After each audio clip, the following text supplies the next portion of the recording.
How you feeling? I'm getting there. You see what I got on, right? That's why I was asking how you help for it. Yeah, I'm getting there. See? Prime, what they had to? I had blood clots, Okay. and they amputated, But I work with it. Man. Yeah, I'm amputated. So I get that worked on a couple times a day. Keep the blood circulating, blood flowing, but it's a new normal. And the best thing about here, we have a whole medical team on the second floor. Right. We have a whole medical floor, which is great. Deion Sanders is shaken, this time not by a hit on the field. In a sudden turn, Ryan Clark has uncovered a serious plot affecting Shedeur Sanders' NFL draft status, and the disclosure is reverberating across the sports community. What once looked like a simple scheduling delay may actually be a calculated effort to undermine Deion's son. The facts suggest intentional sabotage, a breach of trust, and repercussions that could be far-reaching. This is no routine football headline. It is personal, and Coach Prime did not see it coming. The sports world loves to celebrate underdogs, yet it often takes even greater pleasure in tearing down rising stars. Deion Sanders is witnessing that cycle now, not from the sidelines as Coach Prime, but as a father. The lights in Boulder remain bright, the cameras keep rolling, and Sanders still wears his gold watches, sunglasses, and natural swagger. Still, behind that familiar smile is a man carrying deep pain as criticism aimed at his son mounts daily. How much of that is opening press conference saying, okay, we are family, saying that he was sent to do certain things? Do you feel like people got attached to that, or it just was the fact that prime time is at Jackson State? It's prime time. If my son plays cornerback, I want him to be around, in my opinion, the best cornerback ever to touch the field. That's right.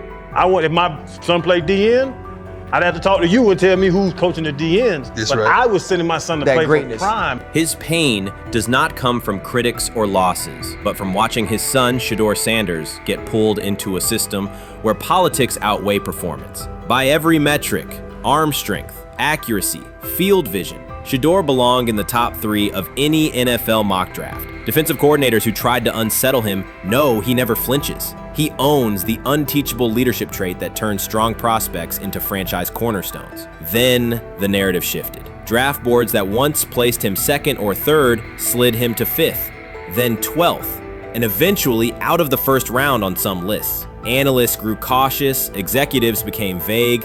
The statistics stayed strong, and the game film still proved his ability, yet the buzz evaporated.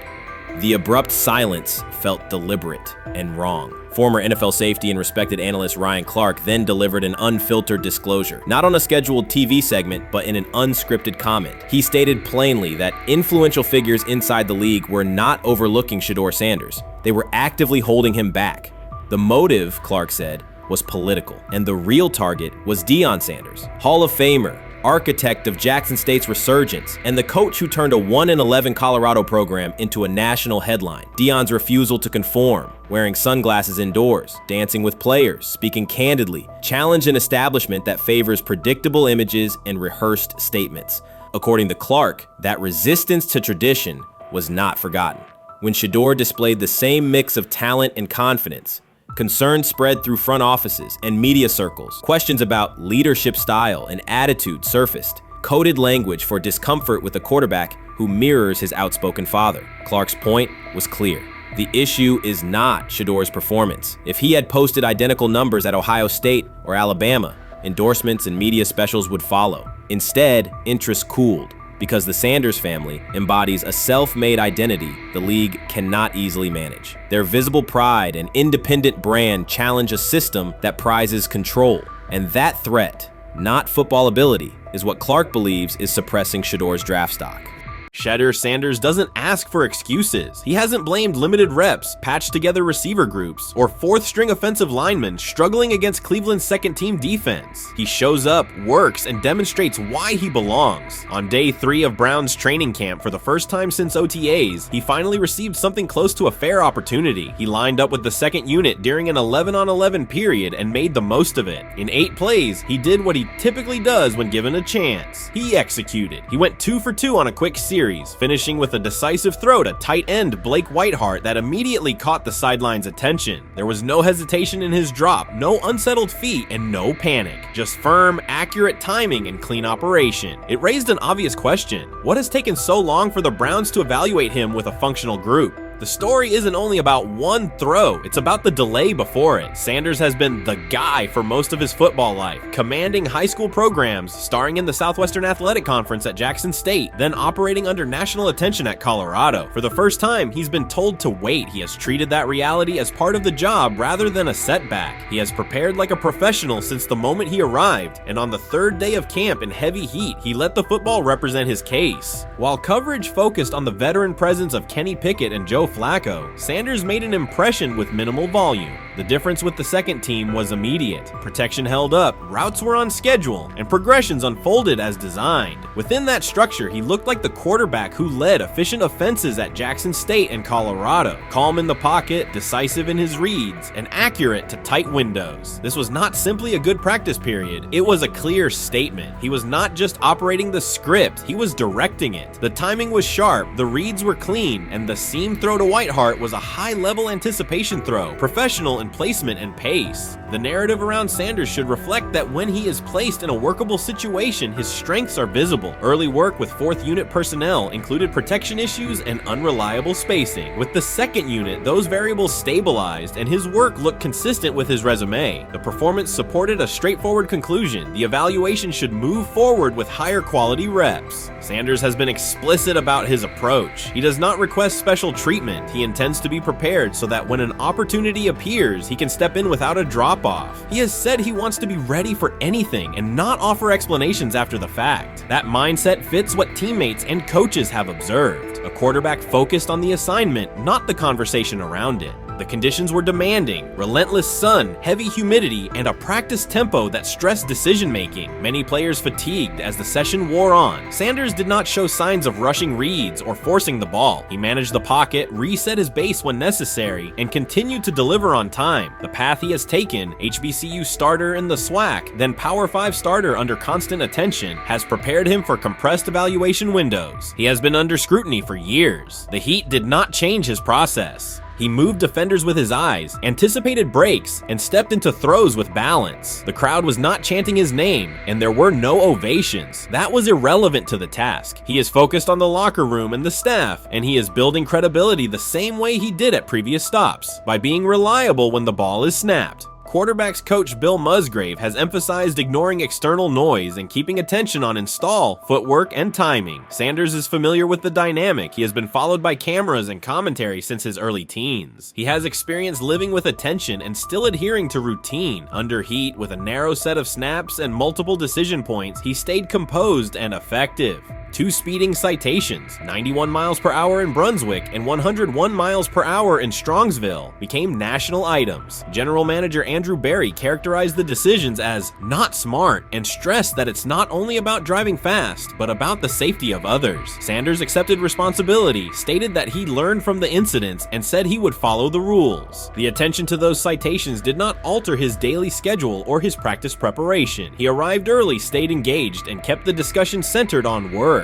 Away from the field, he spent time at Rainbow Terrace in Cleveland after a significant apartment fire, distributing supplies and checking on families affected by the incident. There was no formal media rollout around the visit. It was an instance of direct engagement with the community without publicity attached to it. That reflects the same approach he shows inside the building. Do the work first. Sanders treats each rep as if it might be his last for the day and his only chance to show a specific element on tape. He prepares for protections, cadence variations, route adjustments, and timing with a level of detail that compresses the learning curve. When he is not under center, he studies coverages from the sideline, charts plays, and reviews video before and after practice. He writes down the next day's calls so he can anticipate checks. He has referenced using virtual simulation tools to replicate snaps he does not receive physically. That is not a passive stance, it is an active attempt to reduce the distance between classroom and field. He is building relationships across the roster, not just with projected starters. He communicates with defensive backs to understand what they see and how they react to certain stems. He spends time with offensive linemen to align on cadence and protection calls. He connects with newer players away from the facility so that communication improves in practice. That is practical leadership, consistent, low visibility work that becomes obvious when the ball is snapped and the operation is smooth. 3 days into camp, a central question remains. Why hasn't he taken a first-team rep? Flacco has seen work. Pickett has seen work. Dillon Gabriel has been cycled in. Sanders has remained behind all three on the depth chart while producing efficient periods when provided stable support. Head coach Kevin Stefanski has not publicly detailed the plan for distributing first-team snaps among the quarterbacks. When asked, Sanders answered that it is not his place to comment on rotation decisions. That response aligns with his day-to-day conduct, respectful, professional, and centered on the next assignment. The staff is managing a room with a Super Bowl MVP, a former first-round pick, multiple rookies, and a new set of combinations on the offensive line. That creates a set of decisions about exposure, pacing, and evaluation windows. Within that context, Sanders has presented a clear case for additional evaluation. He has shown he can execute the offense as designed when the variables are standard. Musgrave has a long-standing connection with the Sanders family through his time as a teammate of Deion Sanders in San Francisco. That familiarity supports direct communication. It does not guarantee anything about the depth chart, but it does help streamline teaching, feedback, and expectation setting. Inside the defensive back room, veterans such as Denzel Ward have provided perspective on timing, leverage, and eye discipline that Sanders has incorporated into his preparation. He is operating without the immediate family structure that defined his college environment. Away from his brother Shiloh and his father Deion, he is managing his own housing, nutrition, recovery schedule, and all the smaller tasks that accompany an NFL routine. Those adjustments matter because they influence consistency across a long camp. He has treated those responsibilities as part of the job rather than distractions, which is reflected in a steady daily approach. What he showed on day 3 with the second unit was not a surprise to those who have tracked his prior work. It was a continuation of a profile: efficient sequencing, clear timing, and consistent ball placement when protections and routes hold up.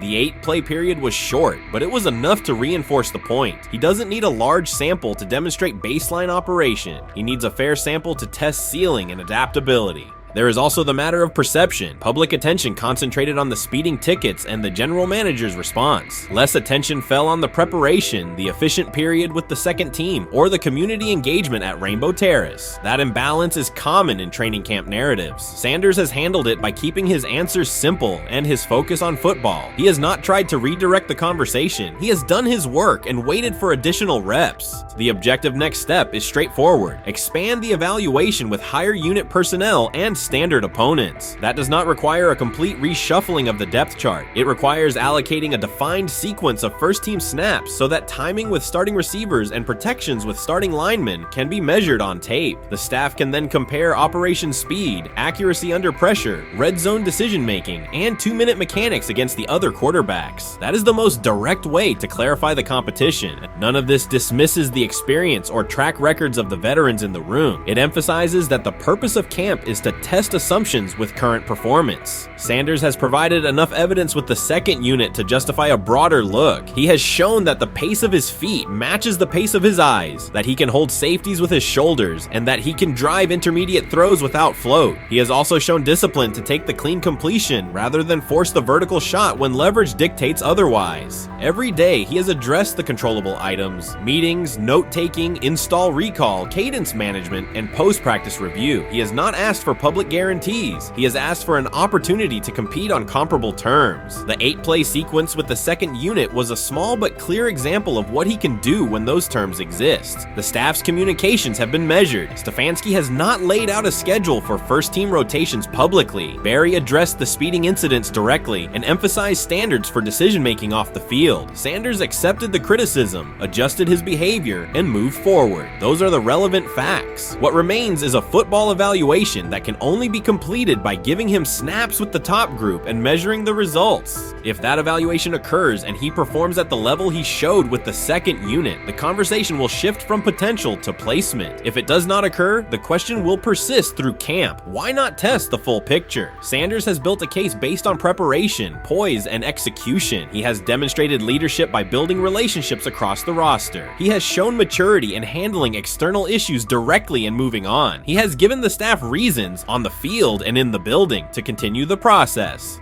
3 days into camp, he has answered everything within his control. He has shown growth, discipline, and consistent operation. He turned early 4th team disarray into learning, then executed cleanly when moved to the 2nd unit. He kept the discussion on football when outside topics threatened to dominate. He has not tried to win a press conference. He has tried to win every rep. If he continues to stack days like this, the next step is logical. Evaluate him with the starters, document the results, and let the tape determine the depth chart. Until then, he will continue to prepare, continue to compete, and continue to present the same message through his play.